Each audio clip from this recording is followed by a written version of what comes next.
let's go. We dominated City the entire game. It was total domination. That could have been 1, 2, 3, 4, 5, 6, 7 nil. They have to check those guys that do the VAR, because that third goal, the way that angle was looking, it did not seem very convincing to me. But who cares? I did not expect this performance from my team at all. I did not expect it. I expected a win. I did not expect the performance. I'll tell you why I expected to win. These guys turn up when they play against the big sides. The only big side, I think, it's Arsenal that we lost to this season. We turned up against Chelsea, turned up against Liverpool. We usually even Villa that we lost, we turned up under Amorim, right? So when we're playing against a big side that actually wants to play the ball and actually wants to play a high line or give us space behind to us to run in, we do really well. It has been, counter-attacking has always been one of our things that we can always utilize. But the one thing that I would say impressed me today about the overall game is how we looked off the ball. Mainu being slow, Casemiro being slow, I was panicked. I was like, I do not want this little tortoise or slots in my midfield. But it's like a slow, steady, compact game. Dog was coming inside to mark the striker, and then the Shaw was going out wide. Dalot was a bit shaky today, but you know what? We won. I'm not going to even criticize Dalot like that. And another thing, and your butthead, Scozy butt, whatever, I don't know. That's what you get for insulting Martinez. In my head, right, when he said that, I put myself in Martinez's shoes. I was like, if I was Martinez, I will make sure that those guys don't score a single. I'll make sure Haaland doesn't score a single goal. And me, big man, tell me he's going to grab me and...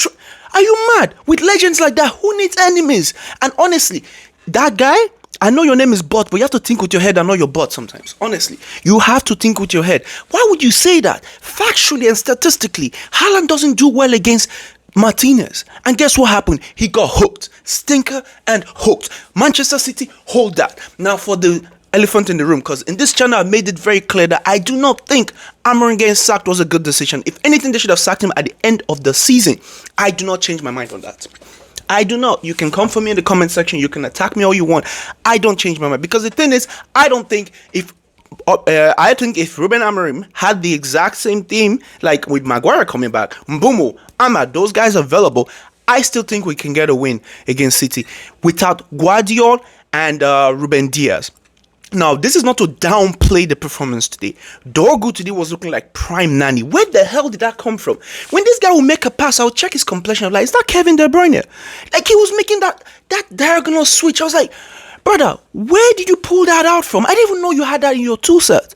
Because Dorgu sometimes may be good, sometimes may be crap. Because I don't know. He has a little bit of shakiness in it, but he's a young player. He's going to get better. He's still growing. But I am so happy. I'm so gassed. Like, this is the best I felt watching Manchester United this season. Besides the Anfield win, because we haven't beaten them in Anfield, and that was a big thing for me. But even at that, this is the first time we've dominated the team, and Manchester City no less. Again, there's a caveat of Ruben Diaz and Guardiola not being available, but still, we drop points against Wolves, and the reason why we drop points against teams that are lower in the league is because they would sit back. They're not going to give us all that space to run into, right? And you could still see that we're lacking players, we're lacking quality, because if we had the right quality and the right players, we are definitely winning by a much larger margin. But honestly, Scholes, hold that, sit down. Butthead, hold that, sit down. Never disrespect Martinez. I'm telling you, our legends, our biggest ops. Who needs rivals when we have legends like that? Bro, support the team, back the team. I don't care. Let's just support. And I knew we were going to win because we always turn up for the big games. When it's a big team, we always turn up. Even against Arsenal that we lost, we played really well at the beginning of the season. I just think we play better against teams that will give us space for us to run into. Now, when it comes to breaking down the pass, that's where we have to rely on Bruno to carry everything. At that point, it's like, you're a steward, you're a shepherd, we're all little sheep, and we just follow you whatever you do, because we don't have a lot of creative players. Cunha, though, as a sub, I kind of like that. I do not want that guy to start yet, right? I feel like he needs to feel himself into and get some confidence. Like today, he potentially got like 2 assists, if not for the offside being called, which again, that was very, very, very, very suspicious. That was sauce. The way they do that, the tech, it's like they adjust it. I don't think that was the right angle that they showed us, but hey, I digress. We just beat City comfortably. This is the first game this season that I watched for the entire 90 minutes, and I was like, I actually don't think these guys will score. Did you check the stats of the game?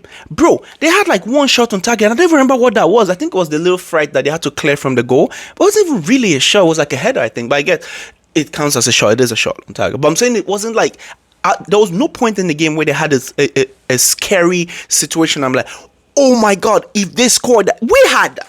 Ahmad hitting the post and the multiple offsides we got today. And we were playing against 12 men today because that referee, Anthony Taylor, might as well be wearing the blue jersey, bro. But for the first time in a long time, we really put the noisy neighbors in their place. The noisy neighbors were... Shh. Manchester is red until further notice. Now, I'm not going to get carried away.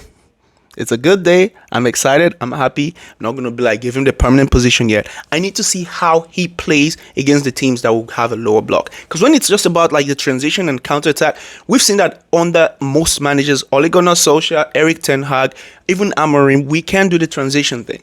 I want to see how you play against a team that's more concrete. Against Arsenal, that would be kind of like a good hybrid. Because Arsenal, even though they are more of an offensive team and they don't sit back and park the bus, they have a little bit more about them. They're not as open. They're more defensively minded. And obviously, they have the two best centre-backs in the league, as much as I hate to say it. But that's it. Now, it's kind of bittersweet because I feel like we've basically just handed Arsenal the league. But let's be real. There was no winning out of this. If Arsenal don't win the league, City wins the leagues. They're both our ups.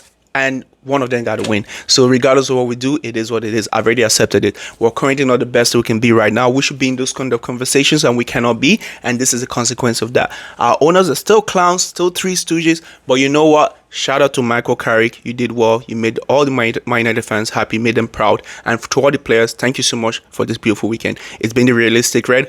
Enjoy this, bro, because we don't know when next we're going to see this. This felt like vintage Man United. Come on! Glory, glory, man. I'll see you guys next time.